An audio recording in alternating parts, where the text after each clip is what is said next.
Hi Lods! Gusto mo malaman kung paano malaman kung nasan yung pinakamalapit na village sa iyong base? At kung paano makita ang iyong base sa chunk base? Well, sundin mo itong mga gagawin ko. Siyempre naman, unang-una, punta ka sa chunk base. Punta rin sa seed map. Pagkatapos nun, hintayin natin itong mag-loading. Tapos pag naka-loading na, lagay natin yung seed natin dito. Yan yung seed ko, guys. Tapos sa server or world nyo, alamin nyo yung coordinate ng inyong base. X and C coordinates lang nga pala ang kailangan natin, yung nasa unahan at nasa likodan lamang. Kapag nakuha nyo na yun, punta kayo dito sa baba. At pagkatapos, lagay nyo dito sa X yung X coordinate. At sa Z naman yung Z coordinate. Shoutout nga pala sa'yo, Lods Rodo Francis, na nag-chat din sa aking Discord. Kung gusto nyo din ng mga tutorial guys, comment down lang kayo dyan. At kung gusto nyo sumali sa aming Discord, libre mga Lods. Punta lang kayo sa aking YouTube channel.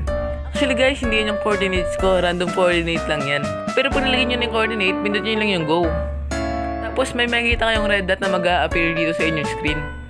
At ang ibig sabihin naman yan, andyan yung inyong base. At makikita nyo kung alin yung pinakamalapit na village sa inyo. Papalitan ko guys yung coordinates para makita nyo naglilipat-lipat yung kulay pula na yan. At kitang-kita nyo nga guys, may malapit sa ating ocean ruins at may malapit din na village, pati na shipwreck.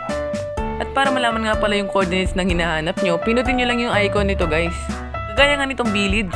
Pinindot ko lang at lumabas na yung coordinates. Isang bagay lang hanapin nyo, punta lang kayo dito. Pindutin nyo na lamang yung deselect all. Tapos iselect nyo lang yung mga hinahanap ninyo.